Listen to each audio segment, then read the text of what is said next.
दोस्तों, इस कहानी से आप अपने ध्यान को केंद्रित करना सीख जाओगे, मन को शांत करना सीख जाओगे।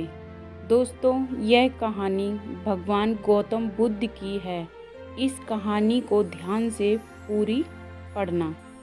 बुद्ध कहते हैं, आप तब तक उस मार्ग पर नहीं चल सकते जब तक आप खुद वह मार्ग नहीं बन जाते।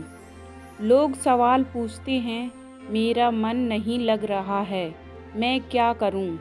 मैं मन को शांत करना चाहता हूं, एकांत करना चाहता हूं, मन को साधना चाहता हूं, हर तरह के फालतू के विचारों से मुक्ति पाना चाहता हूं, पर मेरा मन नहीं लगता।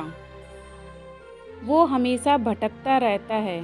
आइए एक कहानी के जरिए से हम आपको थोड़ा इसे समझाने की कोशिश करते हैं। एक गुरु अपने शिष्य को ध्यान साधना सिखा रहे थे।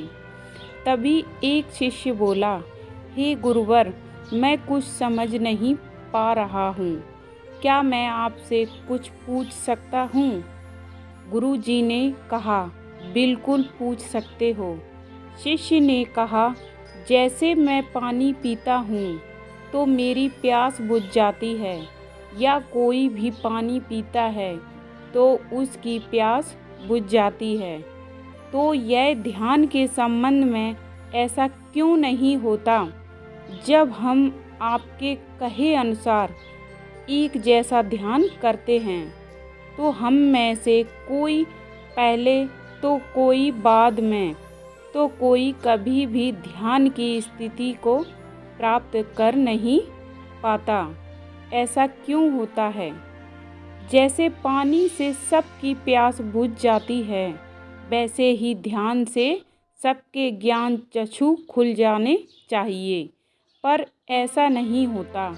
हे गुरुजी ने कहा, कल किसी ने भोजन पर हमें आमंत्रित किया है, कल तुम मेरे साथ चलना, मैं तुम्हारे प्रश्नों के उत्तर वहीं दूंगा।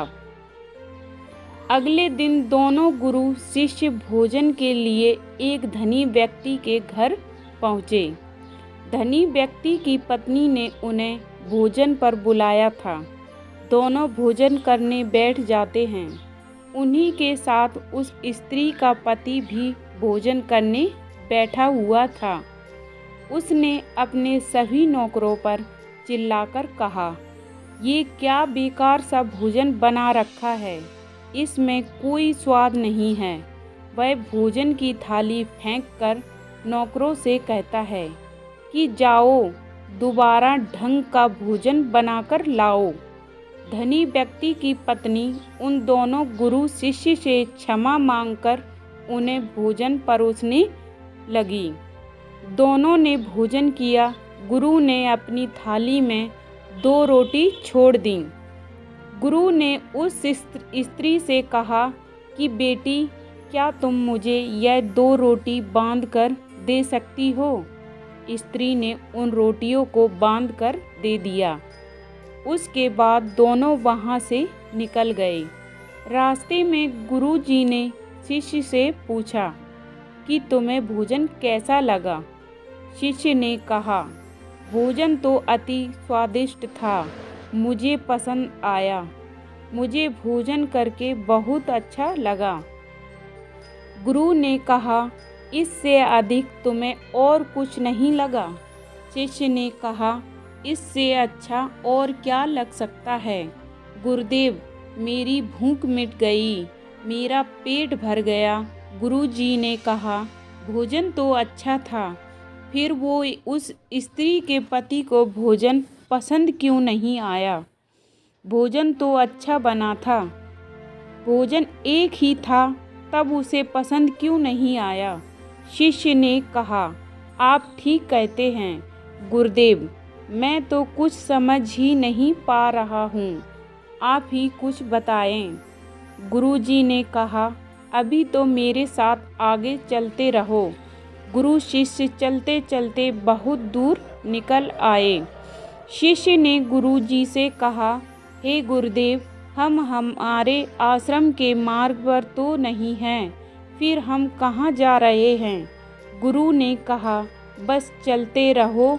बहुत दूर चलने के बाद एक फटेहाल व्यक्ति गुरुजी के सामने आ गया और उनके चरणों में गिर गया और बोला, हे परमात्मा, मेरी मदद करो। मैं 3 दिन से भूखा हूँ, मैंने कुछ भी नहीं खाया है। आप कृपया कर मुझे कुछ खाने को दो। गुरुजी ने उस व्यक्ति को एक पेड़ के नीचे बिठाया और उन 2 रोटियों को निकाल कर दिया जो उस महिला ने उन्हें बांध के दी थी। रोटियों को देखते ही उस गरीब व्यक्ति की आंखों में चमक आ गई। उसने तुरंत उन 2 रोटियों को लेकर खा लिया। खाते समय उस व्यक्ति के आंखों से आंसू निकल रहे थे। वो रो रहा था और खाते जा रहा था और हाथ से इशारे कर रहा था, जैसे वो किसी आशय व्यक्ति को कह रहा हो, तेरा धन्यवाद। इस रोटी के लिए खाने के बाद उसने गुरुजी को प्रणाम किया और धन्यवाद कहा। गुरुजी ने उस व्यक्ति से पूछा कि भोजन का स्वाद कैसा था। उसने कहा, स्वाद तो था ही नहीं, केवल जीवन था, परमात्मा और ईश्वर था। ये रोटियां नहीं थीं, यह तो साक्षात जीवन था। यह कहकर वह व्यक्ति वहाँ से चला गया। गुरु ने शिष्य से कहा, देखो, भोजन तो वही था, लेकिन एक व्यक्ति को उसमें स्वाद नहीं आता। तुम्हें उसमें स्वाद आया, तुम्हें भोजन पसंद आता है, लेकिन वही एक व्यक्ति को इस भोजन में स्वाद नहीं आता, बल्कि वह इसमें ईश्वर, परमेश्वर और जीवन को देख लेता है। इसी से पता चलता है कि व्यक्ति और भोजन की तृप्ति में भी अंतर है। पहले व्यक्ति ही इसमें कोई तृप्ति नहीं होती, तुम्हें थोड़ी तृप्ति होती है और इस व्यक्ति को अनंत तृप्ति होती है। ऐसा ही ध्यान के संबंध में होता है। जिसको जितनी ज़्यादा प्यास होती है वो उतनी ही जल्दी मार्ग बना लेता है। उस शिष्य की जिज्ञासा का समाधान हो गया था। उसके प्रश्नों का उत्तर उसे मिल गया था, लेकिन प्रश्न का उत्तर अभी हमारे नहीं मिला। प्रश्न था, मन क्यों नहीं लगता? दोस्तों, जो लग जाए वह मन नहीं है। मन का स्वभाव ही है भावना। जब हमारे पास कोई चीज़ अत्यधिक होती है तब मन उससे भागने लगता है। जैसे उस धनी व्यक्ति का मन जिस भोजन से भाग रहा था, जो उसके लिए आम बात थी।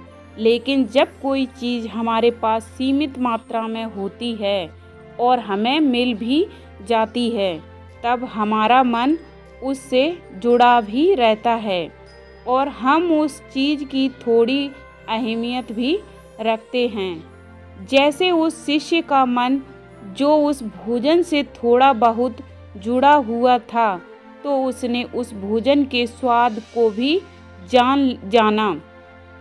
लेकिन जब हमें कोई चीज़ चाहिए होती है और वह हमारे पास नहीं होती, तो पहले हमारा मन उस चीज़ के लिए लालायत रहता है।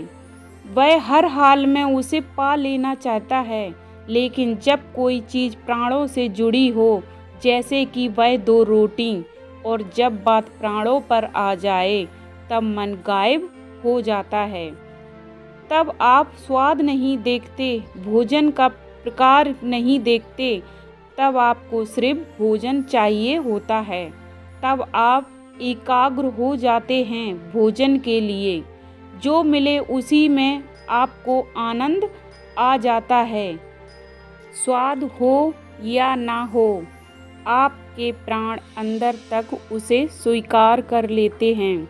और यह तब होता है जब मन नहीं होता। हम हमारे मन को लगाने की बहुत कोशिश करते हैं। कुछ पढ़ाई में लगाने की कोशिश करते हैं, तो कुछ अपने काम में लगाने की कोशिश करते हैं, लेकिन आपने देखा होगा कि मन कहीं नहीं लगता और यह लग भी नहीं सकता, क्योंकि इसका किसी चीज़ में लगना है ही नहीं, बल्कि इसका काम है आपको भगाना इधर से उधर। एक चीज़ आपको मिली तो दूसरी चीज़ पर ले जाना, दूसरी चीज़ आपको मिली तो तीसरी चीज़ पर ले जाना। मन संतुष्टि को नहीं जानता, वह केवल पाना जानता है, पाने के बाद भूल जाना जानता है। जो मिल गया उसे छोड़ देने की आदत होती है, जो छूट गया उसे फिर से पा लेने की आदत मन की होती है। अपनी ज़िंदगी के पिछले हिस्से को देखें और जानें कि क्या आपका मन कहीं नहीं लगा है, कहीं रुका है। जब वह केवल आपको अभी तक भगा रहा है, तब सवाल आता है कि अगर मन का काम भागना है या फिर भगाना ही है, तो क्या ज़िंदगी भर हम भागते ही रहेंगे? क्या हम कहीं रुकेंगे नहीं? ध्यान से देखो तो ज़िंदगी ऐसी ही है। जन्म से लेकर मृत्यु तक इंसान भागता ही रहता है, कभी किसी चीज़ के पीछे तो कभी किसी दूसरी चीज़ के पीछे, लेकिन फिर भी कुछ इंसान अपवाद हो जाते हैं, फिर वह रुक जाते हैं, भागना बंद कर देते हैं।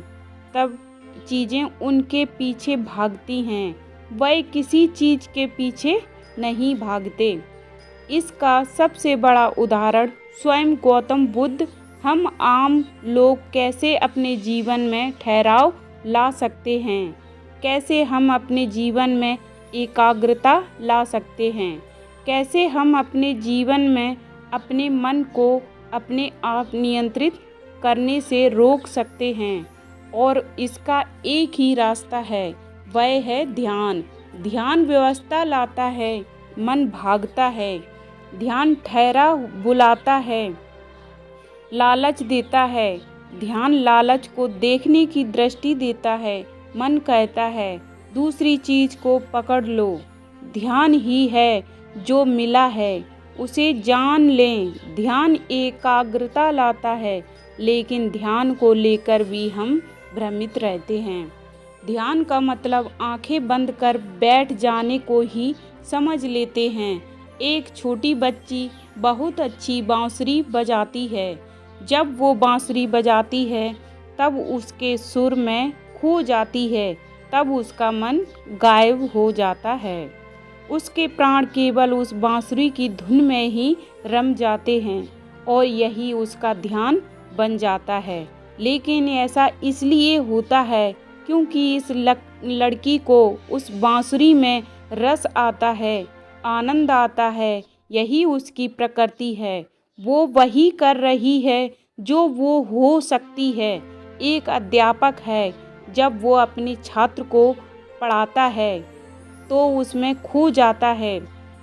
वो अपने प्राणों से उस पढ़ाने का आनंद लेता है, उसमें रुचि है, उससे यही उसकी प्रकृति है। जब वो पढ़ा रहा होता है तब उसके मन में कोई हलचल नहीं होती। वह तब ना तो भूतकाल की बात सोचता है ना भविष्यकाल की। वो केवल वर्तमान के क्षण में ही रहता है और यही उसका ध्यान है। जो व्यक्ति जो है, अगर वो वही होने लगे तो उसमें स्वतः से ही ध्यान घटित होने लगता है, वो एकाग्र होने लगता है। लेकिन जब व्यक्ति कुछ होने की कोशिश करता है तो उसका मन हावी होने लगता है, एकाग्रता टूट जाती है और तब हम भागते रहते हैं। सब कुछ पा लेते हैं, तब भी सोचते हैं कि कुछ रह गया है और ये अधूरापन कभी पूरा नहीं होता। क्योंकि जो आप हो सकते थे, जो आपकी प्रकृति थी, वो आप नहीं हुए, बाकी सब कुछ हो गए। ऐसे ही आप हमेशा अधूरे रह जाते हैं, तब मन कहीं नहीं लगता। मन की प्रकृति ही लगने की नहीं है। जो लगता है वह एकाग्रता है, वह ध्यान। और जहाँ आपको एकाग्रता मिल जाए, समझ लेना वही आपके लिए बना है, जिस पर चलकर आप संपूर्ण हो जा सकते हैं। दोस्तों, आपने क्या सीखा कमेंट करके ज़रूर बताना। धन्यवाद। उम्मीद करते हैं कि आज की इस कहानी से आप सभी अपनी मन को शांत ज़रूर कर पाएंगे। दोस्तों, ऐसे ही प्रेरणादायक कहानी सुनने के लिए चैनल को सब्सक्राइब ज़रूर करें। धन्यवाद।